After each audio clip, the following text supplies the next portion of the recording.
Hello and welcome to Secrets of Organ Playing podcast.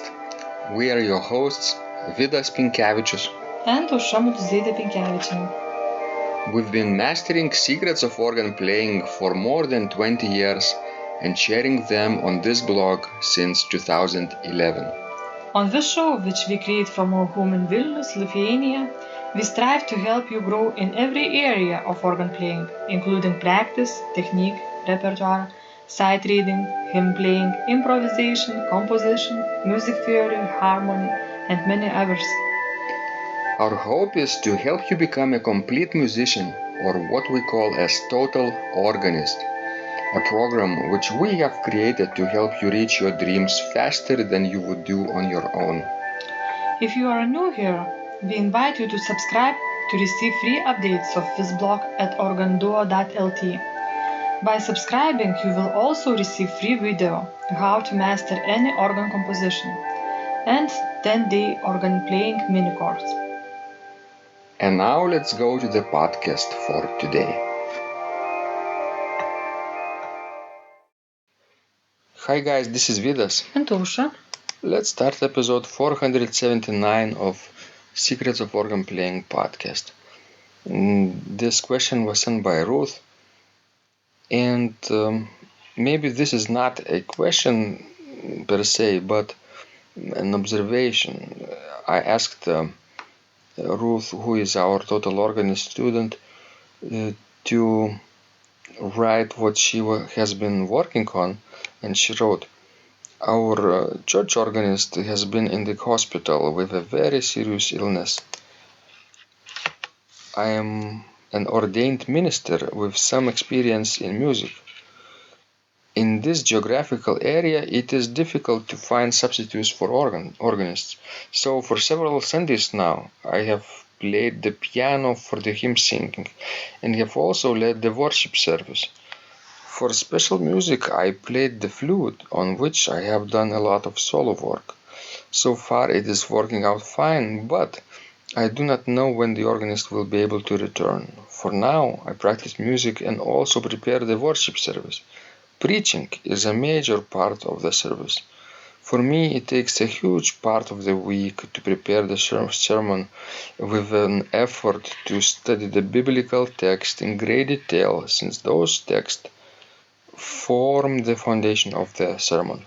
So my days consist of practicing music and studying for the sermon and service preparation.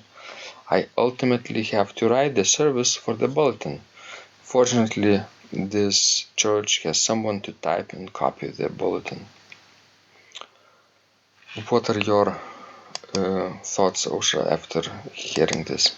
Wow, I think, she is doing a tremendous job, Ruth, being like, a woman orchestra, basically, conducting all this entire service. People need to just appreciate her so much for what she is doing, basically, leading all service by herself. As a minister and as, a musician. I have never heard about anything like that before. I think it's quite amazing. Yes, amazing in both respects, that a musician can write sermons and deliver them also, and also that a minister can perform music. This is quite extraordinary, but I suspect that we have some of our listeners who are in similar positions too, maybe not doing this consistently, but have the skills, I think, too. So I thought of including her feedback here on the podcast, and I asked her, actually, I'd like to find now our communication on Basecamp. I asked her how long is her sermon, and she wrote that it's about 15 or 10 minutes. So she has to write it every week, I think. Yes, for each Sunday. yes, she writes, they are usually about 15 minutes. They have gotten a few minutes shorter since I started there. I noticed that the congregation listens better if the sermons are not too long.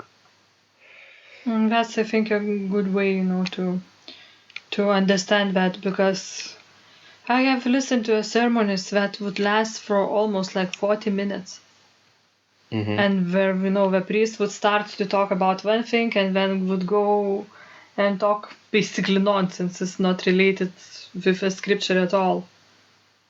Mm-hmm. So I guess it's 10 to 15 minutes. It's the optimum time that you can still, grab the congregation's attention. It's like a musical piece also. True. If it's a long piece, then it's difficult to listen to it. If it's a number of shorter pieces, it's easier. Yes, but I envy sometimes, people being Protestants, because usually in those, Reformed churches, sermons are much better than in Catholic churches. Mm-hmm. That's my opinion, from what I have heard. And if she's doing this week after week, year after year, she must have created a large body of work of her sermons. So I asked her, what is she doing with the text after the service? Are they sitting in the drawer, or is she publishing them? She could publish. She Yes, could definitely. publish them as a book, self-publish, or with a publishing house, or she could put them online and let her ideas spread. That Yes. would be, I think, the easiest thing to do. And another thing that amazes me, how is she able to manage all this thing? Because I remember used to when I did my lecture recital for my doctoral program, I played 2 fantasies by Jan Adam Reinken, and also talked about them. I was doing a comparative analysis of them. And I talked before one, when I went upstairs to the organ balcony and played it. And then I came downstairs again and talked about another one, and then went and played the second one, which is probably the largest, the longest North German organ fantasy. Well, and the hardest thing for me was to focus, because somehow after reading all the text, it was hard to focus and to perform. So I really respect Ruth for doing it when she has to lead the service and to play. Would it be difficult for you today to do this after all those years? Well, it would still need to take an extra concentration. It's a different skill Yes. than just talking or just performing. You have to combine storytelling and performing, which for some people is a challenge, and this challenge, of course, might be overcome by developing this skill of storytelling. I just wanted to end this conversation with an advice for Ruth, if she hasn't published her sermons, to check out Steam platform where we are publishing our work. They have wonderful community and various interests in that community. You can find people who are interested in religion, for example, in Christianity, and those communities, or are, as they call it, tribes, can be concentrated, and people in that tribe can really support each other, and